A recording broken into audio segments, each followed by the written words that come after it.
I want to talk you through the sales cycle for an automation agency, because it is quite different to kind of other elements. I mean, don't get me wrong, the first step is still find some leads.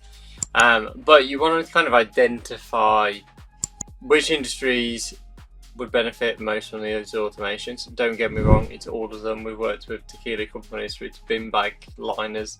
Like, you can do anything, and automation plays a key role in all of these places.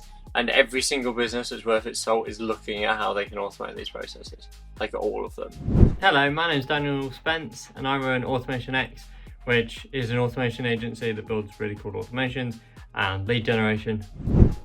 Yeah, so I mean, I've done many videos on how to find the perfect leads. There's a whole entire module on it.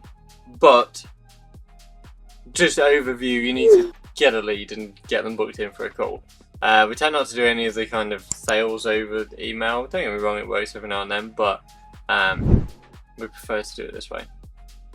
So the next step is the kind of initial small talk. It's normally building rapport. I kind of like just sit and chit chat with them for the first 10-15 minutes. Normally, with being based in the UK, it's to complain about how crap the weather is and how it's grey and miserable and so on. But it's just kind of the initial bit to show that you're a human and have some kind of initial conversation. It builds a lot of trust as well, and people kind of like relate to you and want to talk to you. Yeah, then it's kind of like, I'm normally doing this on Zoom, so I get people booked in for a Zoom call and do it through there. The next step is understanding their business. So this is where really you start actually selling automations.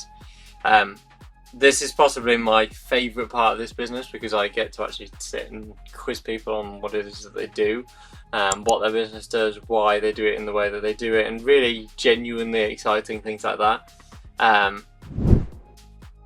It's just fun. You get to experience what it is that they do on a day-to-day basis, and like, I've got insights into the real estate market and tequila brands and stuff like that, and how those processes work, and laws and restrictions and requirements and hoops that they've got to jump through, as well as kind of the processes that they do on a day-to-day basis. Follow me for loads more tips, all of which is like stuff people would spend years and years trying to understand, and I get given it on a plate like every single day, and it's great. But yeah, you kind of want to dig through a little bit here and kind of like steer the conversation. I mean, you want an overview level of what it is that they do as a company, but ask about pain points, problems, processes that they're doing as well. We'll dive into this in a bit more detail later on, but you just want a bit of a general overview of the business, what it is they do, and kind of how many people they've got, what those processes look like, and so on. So the next part is finding automation opportunities. So this is where you're going to dive into it in a bit more detail. So what are they manually doing? What's taking up time? What are the bottlenecks? You'll be shocked with how much you can automate once you get into this space and doing it on a day-to-day basis. There is boatloads of stuff you can automate, and processes that you would never even think about. They can be fully automated, which is great. Yeah, you want to look through kind of like what tasks they're doing. It's normally what the kind of like less senior members of the team get given to crack on with. That's really normally a really good place to start. But finance, accounts, kind of all of that kind of side, and billing, stuff like that, all of that normally can be automated. Then there's going to be processes that they assume that only they do. They can be automated as well. Follow me for loads more tips. I find this is also a useful point to kind of show some examples. We do get people come in saying like, we have an initial idea, and they want to kind of talk about this idea and expand on their first idea. But it's not always necessarily the best thing for them. So about 50% of the people who come to me with an idea leave with something else, because there's a bigger opportunity, more low-hanging fruit, and so on. Don't get me wrong, there's some people who come in and be like, look, this is doing my absolute head in, and that's where their biggest pain is, so you can solve that really easy. But yeah, that's kind of the general grasp of the process. If they come in and have no idea what it is that they want to do, I will go through what do you bottlenecks, what you spend loads of time doing. What would you like to never do again? That's normally a really good one. It gives you a really good insight on what they're doing. Depending on the size of the company, it's kind of normally like, okay, what is it that these teams are doing each day? What is it that's taking up the time for those individuals?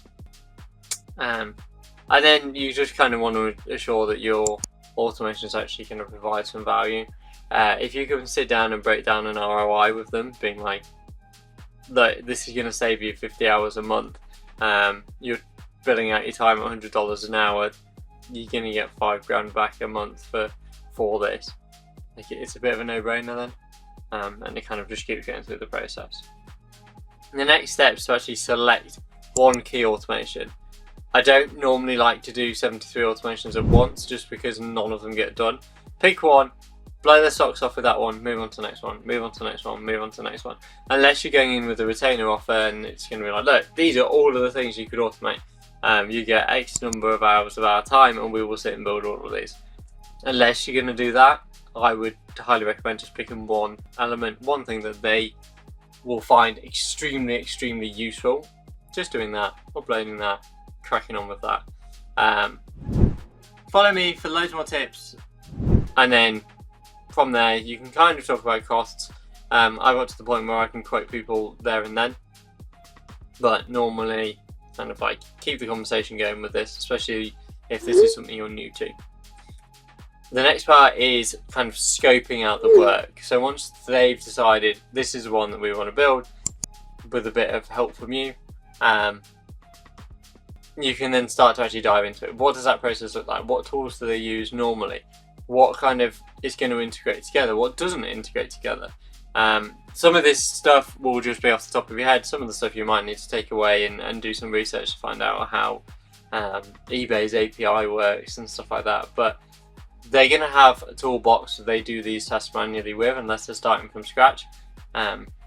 So like, just acknowledge those, take part in what they're already using and how you can integrate this all together. Normally it's as simple as, are they on Microsoft or are they on Google? Is normally a really good foundation to start with, especially if you're moving data and sheets and stuff like that, because they're not going to be interested in Google if they exist purely on Microsoft, and vice versa. So make sure everything's aligned and so on. This is normally where I kind of end the call and kind of be like, okay, I've got everything I need, I'm going to go away and do some research. From that we'll have another call and kind of move that on the line. And this leads us on to step 8. So this is sending over a proposal and pricing. The main thing I've left in the middle of this circle is keep it clear and concise. Follow me for loads more tips. All of this needs to be just super clear, basic, bullet pointing what they're going to get as a result of working with you. And then we'll start at the top. So you're going to need payment terms. We charge 50% up front and 50% afterwards. You can do it however split you'd like. Then the next one's problem statement. So what is it that you're actually going to solve? I would normally start with this. Actually, I've picked the wrong place to go. But kind of like, what is their problem? Underneath that, what is your solution and how that's going to fix it? Then scope out the work. So what each of these modules are going to look like. An overview of like, it's going to go from here, then it's going to do this, then it's going to do this. I'm literally talking bullet points. I'm not talking like pages and pages of documents. Then once scope of work's done, bit of a timeline. I would normally add another week onto whatever you're expecting it to be because stuff goes wrong. Throw the pricing in, and then at the end of the pricing into payment terms, and then kind of go around. So I always book a follow-up call with them straight away the second I send over this document, just so that they don't disappear off the face of the planet.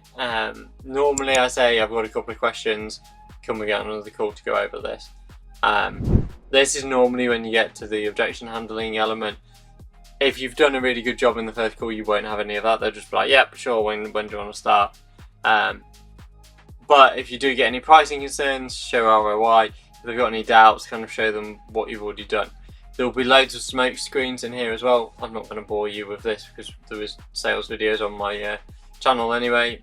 So there's loads of stuff around that. Follow me for loads more tips. However, make sure you tick in there, confident in what they're buying. It's an okay price point, which you should be charging anyway. If not, just show them the ROI, because there will be a humongous ROI off the back of it. And then push through a kind of a firm decision on the next steps. Normally I like to get logged into their mate.com account there and then. And that's it. So I hope that's helped. But yeah, basically just do that and you keep going through it. Next action's to kind of book an onboarding call. I don't necessarily always do an onboarding call. Sometimes it needs one, sometimes it doesn't. But making a start, really, collecting payment and going from there. I hope that was helpful.